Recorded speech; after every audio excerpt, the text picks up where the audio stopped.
Y bueno, comenzamos. Hoy es un día bonito y vamos a empezar esta semana hablando de una patología que es desafortunadamente muy común en Bolivia y en Sudamérica en general. Bien, hablamos de tuberculosis. Primero que nada, le voy a contar un poco sobre el retraso de esta mañana. Lo que pasa es que si no se han enterado, a partir de mañana comienza una cuarentena mucho más rigurosa en todo el país. ¿A qué se refiere esto? Pues de que muchos comercios, mercados, supermercados van a cerrar, entonces esta mañana he aprovechado de ir a comprar un par de cosas que me faltaban y bueno, pues por eso me he retrasado. La clase de hoy, de las 8 a 9 y media, la vamos a reponer hoy en la tarde a las 15:45 a 17:15. Bueno, será 15:45 y va a ser un periodo aproximadamente, ¿de acuerdo? Bueno, ese era el comentario que quería hacerles y ahora avanzamos al tema. Esta enfermedad realmente es bastante más común de lo que parece. De hecho, si nos ponemos a pensar un poco respecto a la prevalencia, el caso de tuberculosis es mucho más prevalente que el coronavirus incluso. Y de hecho, su tasa de mortalidad puede llegar a ser más alta. Se dice que es una enfermedad social porque por lo general no vemos gente rica o gente pudiente con tuberculosis, ¿bien? Es una enfermedad muy asociada a estratos socioeconómicos muy bajos, gente inmunodeprimida y además casi van de la mano VIH y tuberculosis. Por lo menos aquí en Santa Cruz, paciente con VIH es un paciente de altísimo riesgo que es muy seguro que acabe desarrollando tuberculosis también. Van mucho de la mano. ¿Sí? Cuando alguien vaya a hacer su internado en el San Juan de Dios, cuando toque ser internado, si alguien lo va a hacer en San Juan, se van a dar cuenta que es tan común esto que hay una sala exclusivamente dedicada a pacientes con tuberculosis y con VIH.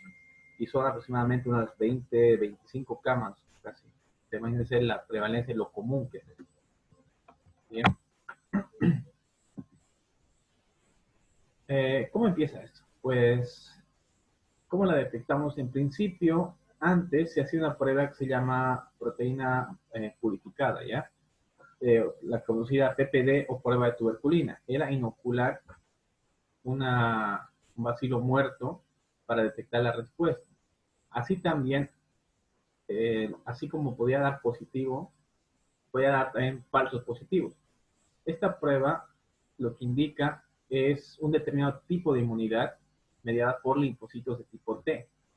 Sin embargo, había casos en que los pacientes, por ejemplo, ya tenían vacunas, de hecho en Bolivia es parte del esquema de vacunas, la BCG, y podían dar un falso positivo, podían responder. O también podía ser por infección por otra micobacteria, que es Mycobacterium avium complex. En estos casos solía dar falsos positivos la prueba. Entonces se descartó completamente, ya, o casi completamente, la prueba de la tuberculina y actualmente solamente se la realiza en niños, nada más. Bien. Vamos a hablar un poquito de lo que hace el bacilo, ¿ya? Es bastante interesante su forma de contagio. ¿Qué es lo que pasa acá? Bueno, pues hay dos tipos de infecciones por tuberculosis, la infección primaria y la infección secundaria. Hemos escuchado alguna vez que alguien dijo, yo tenía un alumno, por ejemplo, que me comentaba que él había tenido tuberculosis primaria alguna vez, y es un tipo de tuberculosis, según lo que me contaba, de que no había síntomas, no había ningún tipo de clínica en el paciente. ¿Qué es lo que pasa? Vamos a ver. La tuberculosis primaria tiene un curso aproximadamente de 3 semanas, un mes más o menos. Yo salgo a la calle o estoy en contacto con alguien y esa bacteria entra por la vía respiratoria. Va a llegar hasta pulmón y en pulmón quien se va a encargar de responder a esto van a ser los macrófagos. Si recordamos bien, a nivel pulmonar, a nivel alveolar principalmente, está defendido por estos macrófagos alveolares o leucocitos de tipo 3. Hasta aquí todo bien. Viene el macrófago, fagocita al Mycobacterium, al bacilo, pero una vez que se lo come, en vez de disolverlo como tendría que ser, lo que hace el bacilo es apoderarse del macrófago. Se apodera de él, ¿bien? Y al apoderarse de ese macrófago empieza a replicarse dentro. Entonces, hasta este punto no hay respuesta inmunitaria, todavía no. Tenemos que recordar de que este macrófago es el encargado de llamar al linfocito y el linfocito es el encargado de dar la respuesta inmunitaria, ¿verdad? Mediada por citoquinas. Pero en este caso, si el macrófago no es capaz de comunicar, de mandar el mensaje al linfocito, pues no hay respuesta inmunitaria. Entonces, esas primeras 3 semanas, el paciente no presenta síntomas. Y esto es lo más interesante de la enfermedad. Como está atrapado, como lo ha vuelto un zombie al macrófago, entonces, este macrófago lo que hace va a ser exactamente lo que le mande el bacilo. Y el bacilo le encarga de que empiece a replicar más copias de ese bacilo. Bien. Hasta aquí no habría clínica. ¿Cuándo empieza a haber clínica? Cuando este macrófago hinchado de tantas copias explota y empieza a liberar bacilos, que a su vez van a infectar a otros bacilos, a otros macrófagos más. Hasta aquí el paciente no suele presentar ningún síntoma, salvo a veces que suele referir episodios de tos, fiebre, una fiebre leve, y suele confundirse con un cuadro gripal. Después de las 3 semanas, recién empieza a estimularse una respuesta inmunitaria por los linfocitos. Y los linfocitos son los que hacen el escándalo, son como la policía, ¿verdad? Vienen y montan un escándalo tremendo en ese lugar porque se acaban de enterar que hay un lugar infectado. En esas 3 semanas, las primeras, el espacio del lugar donde está replicando se empieza a destruirse. Bien, eso se va a llamar granuloma. Vamos a ampliarlo un poquito, veamos. Aquí. Fíjense, este es un fragmento de tejido pulmonar, de parénquima. Y lo que estoy encerrando en un círculo rojo es el lugar donde está proliferando descontroladamente la bacteria, el micobacterio. Bien. Lo que están viendo aquí alrededor, lo estoy marcando en color celeste, son los macrófagos. Como los macrófagos no sabían cómo responder las primeras 3 semanas, lo que hacían era proliferar y proliferar porque aumentaban el número y se destruían. Aumentaban el número y se destruían más. Y el lugar donde está proliferando el micobacterio se empieza a destruir también, a necrosarse. Ese tipo de necrosis es un tipo de necrosis caseosa.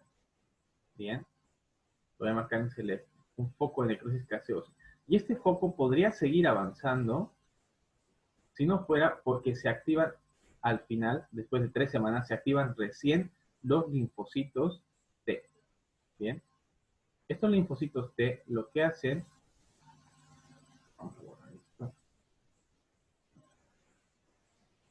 Estos linfocitos T lo que van a hacer va a ser estimular la respuesta inflamatoria, pero además, como no pueden retener más el avance, van a empezar a acoplarse y pegarse unos con otros alrededor de la zona lesionada. Van a empezar a hacer una especie de cadena entre ellos para tratar de contener el avance de la infección. En este momento, el paciente ya empieza a tener sus episodios febriles, empieza a tener un poco de tos y sobre todo un poco de malestar generalizado. Principalmente la molestia que suelen presentar en estos momentos es la fiebre. No es en todos, algunos no presentan ningún síntoma. Otros los mandan al hospital y se detecta, pero la mayoría no detectan ningún síntoma. ¿Bien? Bueno, pues, ¿por qué hacen esto los linfocitos T? Lo rodean, no se sabe todavía. Se cree que es una respuesta grupal. Fíjense cómo los linfocitos T trabajan en grupo. Empiezan a rodearlo y al rodearlo forman una cadena para evitar que avance. Entonces, todo lo que está aquí adentro, vamos a ponerlo acá, son bacterias. Y estas la empiezan a rodear para que la bacteria no avance más. Tanto se pegan, tan fuerte es la inflamación, que estas células que están alrededor suelen pegarse unas con otras.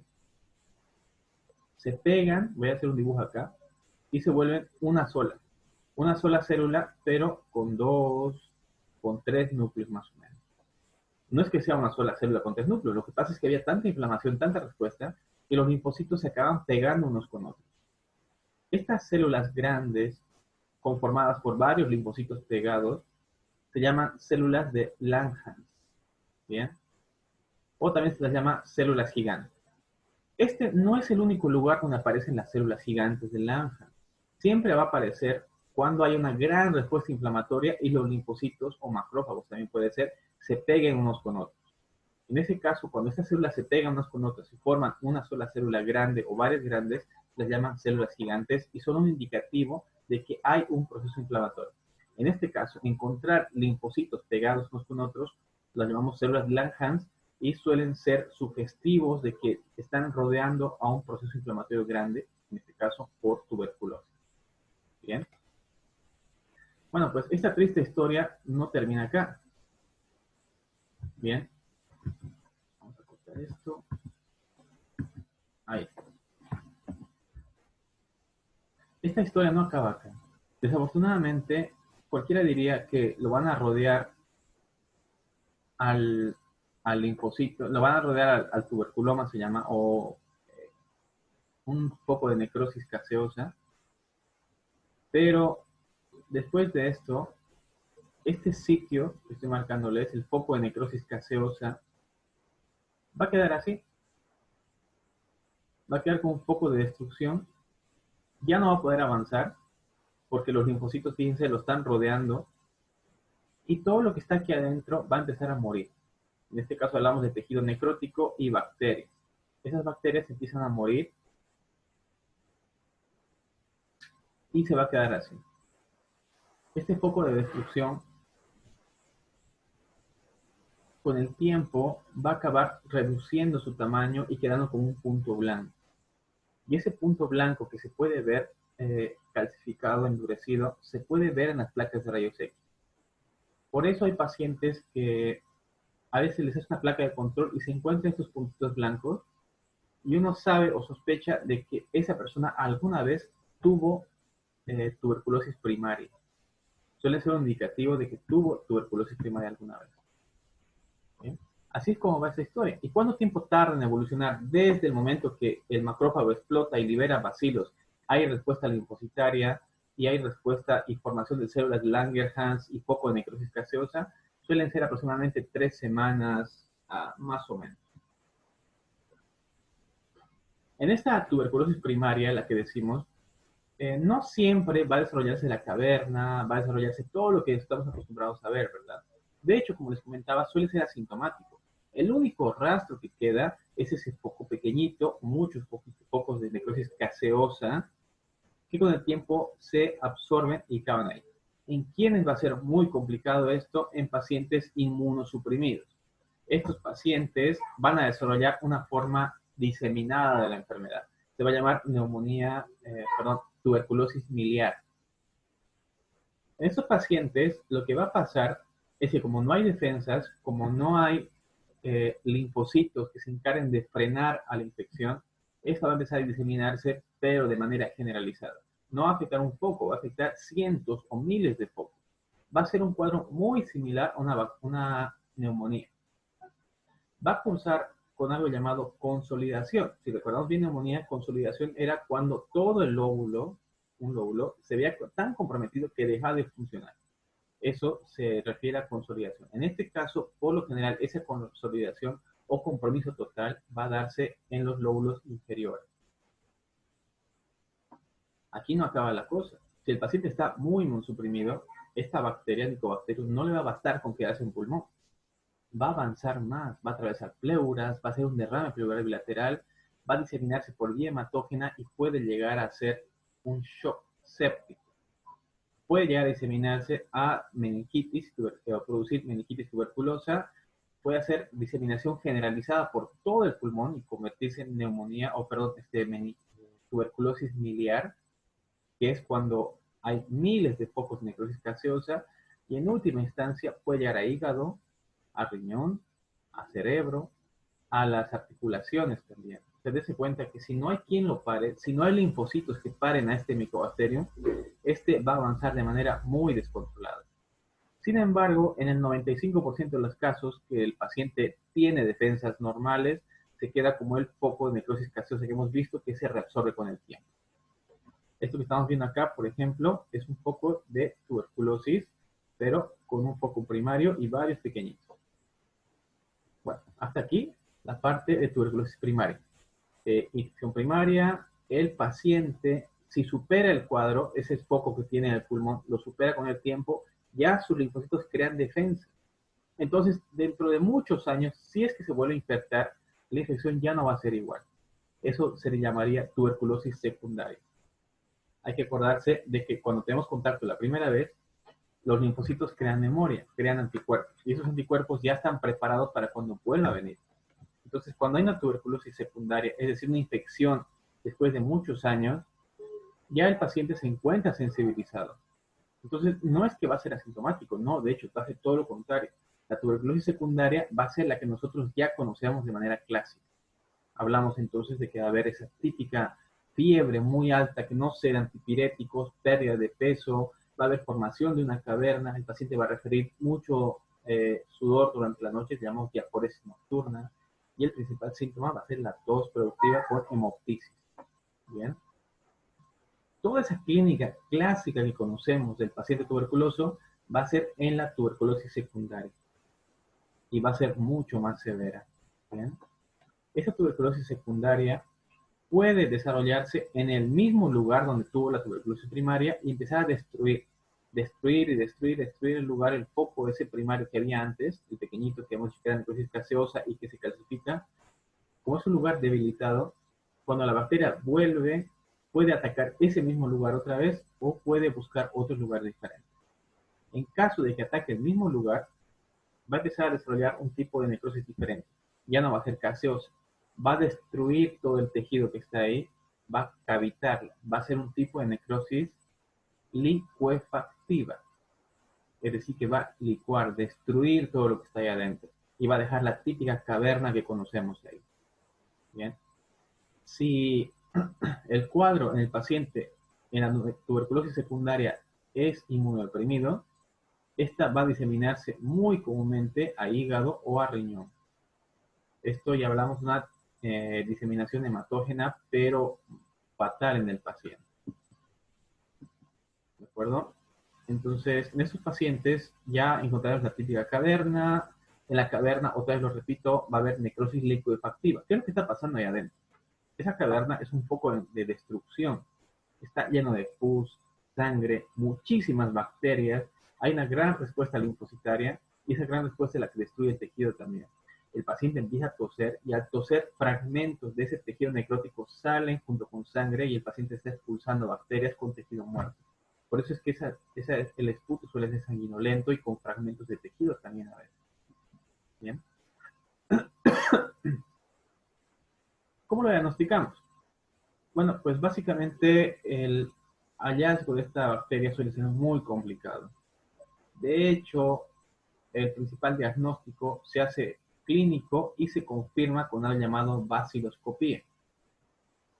Entonces, primero hay que preguntar al paciente los antecedentes, ver cómo ha estado su historia, cuántos años tiene, factores de riesgo, auscultar al paciente, escuchar un soplo, se llama soplo tubárico. Es el aire entrando en ese espacio cavitado, en la caverna, y soplando. Es como si yo soplara una botella vacía.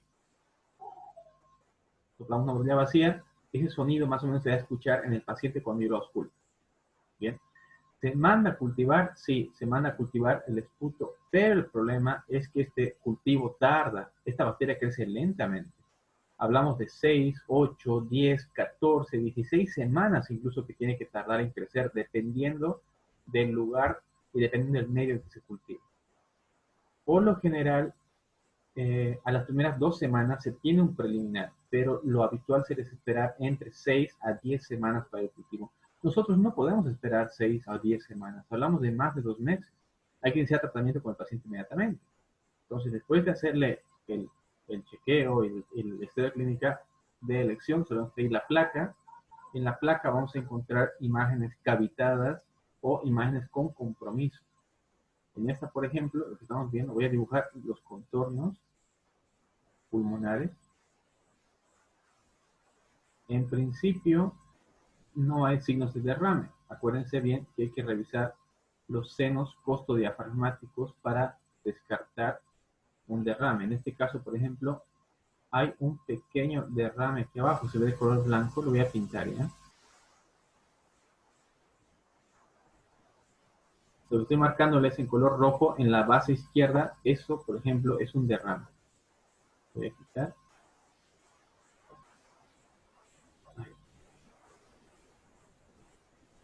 Entonces, eso de ahí es un pequeño derrame.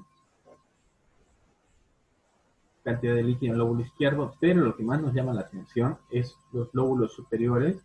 Aquí hay un círculo y a continuación hay un área inflamada. ¿Sí? Eso aparenta una imagen cavitada. Aquí abajo hay otro círculo con contenido aéreo dentro que aparenta otra imagen cavitada. Hablamos de posiblemente dos cavernas en esta placa. Esto no se preocupen, lo van a ver con bastante práctica, así que no se hagan líos, ¿verdad? Repetimos una vez más. Paciente que me ingresa, una buena historia clínica, ya tengo parte del diagnóstico hecho. Segundo, placa de tórax, hemograma, urea, creatinina, sodio y potasio, y además se le hace su cultivo. Como yo tengo que confirmarlo esto, tengo que ver la bacteria. El estudio aconsejable en estos casos, además del cultivo, suele ser la baciloscopía. Eso significa ver en vivo y directo al bacilo.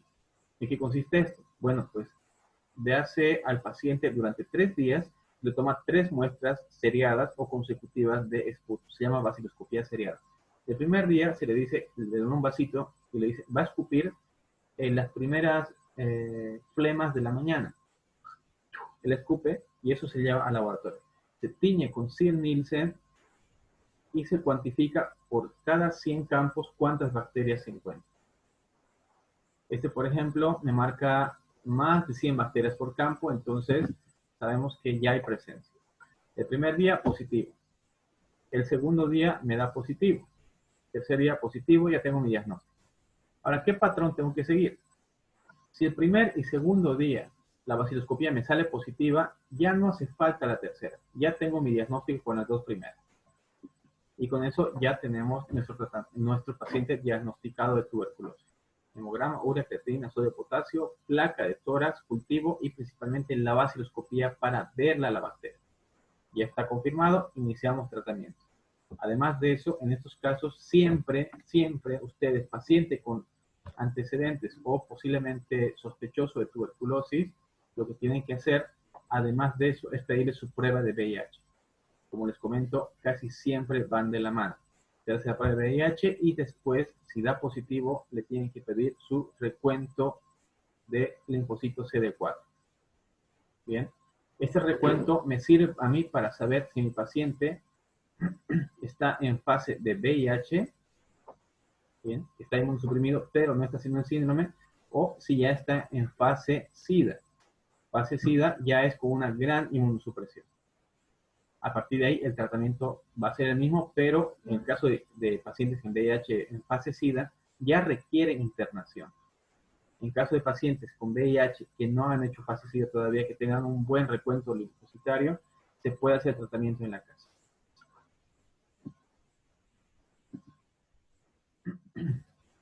Cuando nosotros vemos el pulmón, esto realmente es difícil que ustedes lo puedan ver, a menos que lo veamos en cadáver, o menos que sean cirujanos, pero vamos a ver cómo se aprecia esta parte, ¿ya? La tuberculosis primaria se caracterizaba porque formaba necrosis gaseosa. Este foco de necrosis gaseosa, aquí lo voy a rodear en color rojo. Si lo miramos al microscopio, va a estar todo este foco, va a estar rodeado de células de Langerhans, hemos dicho, ¿verdad? Voy a poner en celeste. Tenlo por esto, ¿ya? Vamos a ver.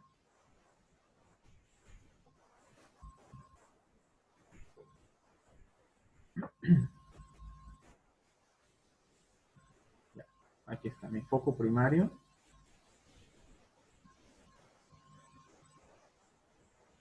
Y está lleno de un foco necrótico de necrosis gaseosa, rodeado por linfocitos, ¿sí? Formando el foco de necrosis. Este foco de necrosis está rodeado de linfocitos, tiene su nombre. Se llama complejo de Ghon. Bien, esto es pregunta de examen, por cierto, ¿ya? Complejo de Ghon. ¿En qué consiste este complejo de Ghon? Pues básicamente es el foco de necrosis gaseosa con los linfocitos rodeándolo y además cadenas ganglionares intentando drenar esa infección. Todo esto se llama complejo primario de Ghon. Este complejo de Ghon se llama así por su descubridor, los primeros que lo lograron ver al microscopio. En principio, este complejo de Bond me indica una tuberculosis primaria que está localizada y está limitada a su lugar, que no va a avanzar más. Pasan los años y esto va a absorberse por sí solo y se va a volver un puntito blanco. Esta herida que estamos viendo, esta necrosis gaseosa, se suele absorber. Todo el agua se pierde y queda con un punto gaseoso, un punto calcificado, perdón. Ese punto calcificado se puede ver en las placas de rayos X y estas imágenes en los rayos X, que lo que le estaba mostrándoles, ya no se va a llamar complejo de Bond, se va a llamar complejo de Ranke. Es decir, que cuando comienza, cuando hay inflamación y destrucción, se llama complejo de Bond. Cuando se calcifica y cicatriza y es visible en los rayos X, se va a llamar complejo de Ranke. Este complejo de Ranke es altamente sugestivo de que el paciente en algún momento de su vida tuvo tuberculosis primaria. Bien, eso quiero que se acuerden bien. Lesión reciente, complejo de Bond, lesión larga, complejo de Ranke. Aquí se lo ve más bonito, fíjense. Lo que está aquí alrededor son los linfocitos en gran cantidad y lo que está aquí en el centro es el foco de necrosis gaseosa. Bien. Aquí también se ve lo mismo. Ven mis células, mis linfocitos agrupados, grandes, rodeándolo. Ahora, cuando vemos más adelante foco de tuberculosis secundaria, ya hablamos de la famosa caverna, esa caverna que es grande, inflamatoria, y si el paciente no tiene buenas defensas, se puede diseminar y formar algo llamado tuberculosis miliar. La tuberculosis miliar se refería a que no bastaba con una sola caverna, sino se diseminaba por varios focos.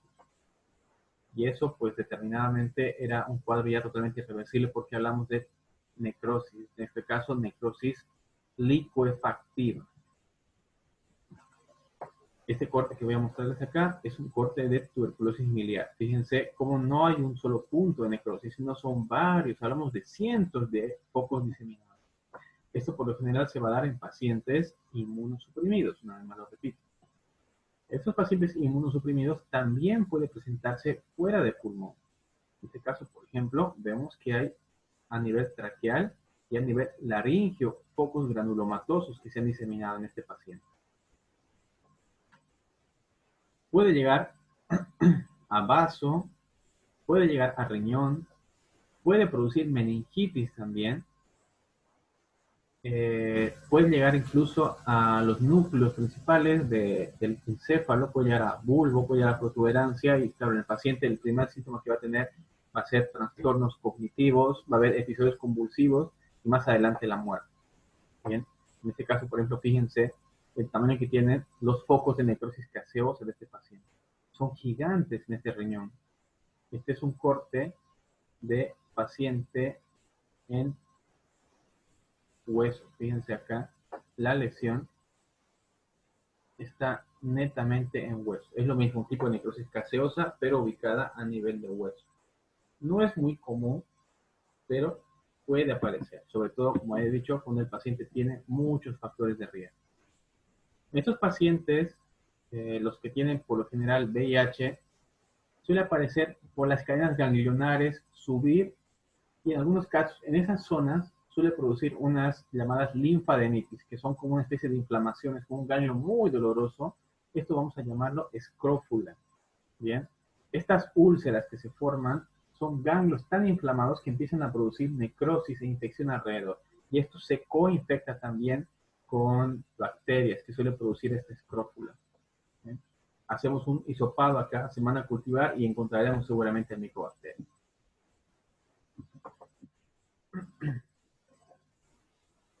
Aquí lo vamos a ver después, ¿de acuerdo? Además del Mycobacterium tuberculosis, hay un Mycobacterium complex, o Mycobacterium avium complex también se llama, que es un tipo de Mycobacterium que por lo general solamente afecta a los pollos, a los pájaros, pero se puede transmitir al hombre si este es inmunosuprimido. Bueno, este no es muy importante. Bien, vamos a ver ahora el tratamiento para esos pacientes. ¿De acuerdo? El protocolo aquí en Bolivia es iniciar 6 meses, ya lo hemos visto, pero ¿cuándo voy a saber que mi paciente tiene tuberculosis? Esta es una tablita lo que les comentaba de la baciloscopía. En la primera baciloscopía, si encontramos entre 10 hasta 99 bacilos en 100 campos, se considera una cruz. Si hay 1 a 10 en 10, 50 campos, son 2 cruces, y 3 campos, encontrar más de 10 bacilos en 20 campos. En base a esto, ustedes van a recibir el informe y les llegará una cruz, 2 cruces, 3 cruces. ¿Bien? Da igual si sea 1 o 2, el caso es que tiene que haber bacterias, ¿no? Entonces, basta que venga 2 positivos y el tercero ya no se lo hace el paciente. El esquema de tratamiento para Bolivia es a base de 4 fármacos: isoniazida, rifampicina, piracinamida y etambutol. Y aparte, la estreptomicina como parte del tratamiento secundario o de segunda línea. Lo que se utiliza aquí en Bolivia, principalmente, es vamos a poner la pieza. Lo voy a dibujar acá, ¿ya? I, R, Z, E. Bien, esas son las siglas de cada fármaco: isoniazida, rifampicina, la Z de piracinamida y etambutol. El tratamiento que se hace es, voy a dibujar la talla. Lo que pasa es que cuando yo tenía que acordarme de esto, les voy a enseñar un pequeño esquema que tenía yo para memorizarme el cuadro. Irse,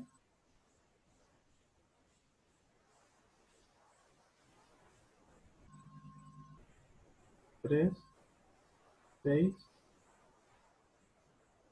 2, 12. O lo podemos hacer a irse 36, 2, 12. ¿Bien? ¿Qué quiere decir esto? Isoniazida, 300 miligramos. Rifampicina, 600 miligramos. Piracinamida, 2 gramos. En este caso, estos son 2000. Y etambutol, 1200 miligramos.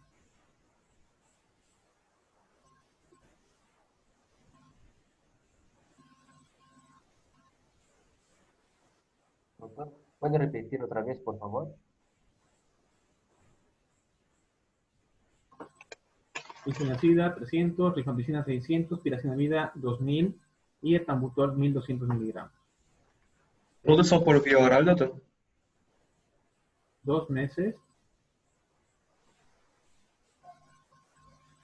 Y después de los 2 meses, solamente los 2 durante 4 meses. ¿Todos son por vía oral, doctor? Los primeros 2 meses de tratamiento, el paciente recibe los 4 fármacos. ¿Bien? Es decir, todos los días tiene que recibir su isoniazida, rifampicina, piracinamida y etambutol durante los 2 primeros meses. Después de los 2 primeros meses, se continúa la segunda fase de tratamiento, que son 4 más, pero en la segunda fase solo tiene que tomar isoniazida y rifampicina.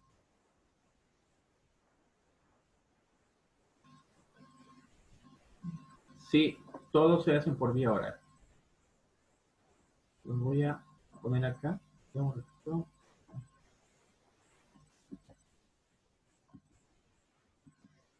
Ahí está. El tratamiento se hace, todos estos son por vía oral, pero, por ejemplo, la rifampicina viene en jarabe. La estreptomicina viene en inyecciones intramusculares, pero estos solamente son tratamientos de segunda línea o el caso de la rifampicina, por ejemplo, para niños recién nacidos, que es otro esquema que se les da. Pero en principio todo el tratamiento completo se hace solamente por vía oral. Habíamos dicho, el esquema era isoniazida, rifampicina, piracinamida y etambutol, 2 meses, que son 52 dosis en total, y la segunda fase son 4 meses o 104 dosis, solamente rifampicina y isoniazida. En este caso, por ejemplo, la H se la ha reemplazado por una I por la H, que es isoniazida. En general, el tratamiento, ¿quién lo va a seguir? Lo van a seguir ustedes cuando hagan su internado. El paciente tiene que venir todos los días a tomar su dosis. No se le da para todo el mes. Antes se le daba todo el tratamiento para el mes completo, pero se descubrió que el paciente no hacía caso y no se lo tomaba. Entonces lo que se hace ahora es que el paciente tiene la obligación de venir al centro donde está asignado, se le da el fármaco, ustedes lo hacen, llenan una ficha, él la firma la ficha y está recibiendo su tratamiento. Se llama tratamiento directamente observado por personal de salud. Bien. El esquema en principio se hace de lunes a sábado solamente y el domingo descansa. Esto no debería hacerse realmente, tenía que hacerse el domingo. Pero ¿por qué se hace? Porque el domingo por lo general hay centros que cierran y no hay atención. Entonces se considera que es un día de reposo para el paciente y se continúa con el lunes otra vez. Ahora, ¿por qué se hace dos fases? La primera fase de 2 meses y la siguiente de 4. Bueno, pues, si el paciente hace la primera fase, se le hace una vaciloscopía. ¿Bien? Si la vaciloscopía que se le hace de control al final de los 2 meses da negativo, se continúa con la segunda fase. ¿Se entiende esto? Tenemos la primera fase 2 meses, vaciloscopía de control. La vaciloscopía tiene que dar negativa. Si da negativa, no se corta el tratamiento. Se le dice al paciente que hay que continuar 4 meses más. Entonces se continúa con la segunda fase. Si la vaciloscopía al final del segundo mes me da positiva, la fase intensiva, es decir, esta fase de 4 fármacos, se la continúa 1 mes extra. ¿De acuerdo? Entonces, si la vaciloscopía me da positiva, se vuelve a hacer el tratamiento 1 mes más. Se vuelve a mandar cultivo para descartar de que haya resistencia. Se busca factores de riesgo si no está inmunosuprimido o tiene otros. Y también se comprueba si el paciente realmente está cumpliendo la dosis. Después del mes extra que le damos al paciente, se le hace otra vaciloscopía y tiene que dar negativo. Y si da negativo, se le vuelve otra vez a continuar la segunda fase de tratamiento. Voy a parar esto un rato. Voy a cortar esto y voy a empezar la segunda fase. La segunda fase ya va a ser más cortita, ¿ya? Entonces nos vemos dentro de 5 minutos y continuamos la segunda fase. ¿Bien? Ya, gracias, doctor. Ya.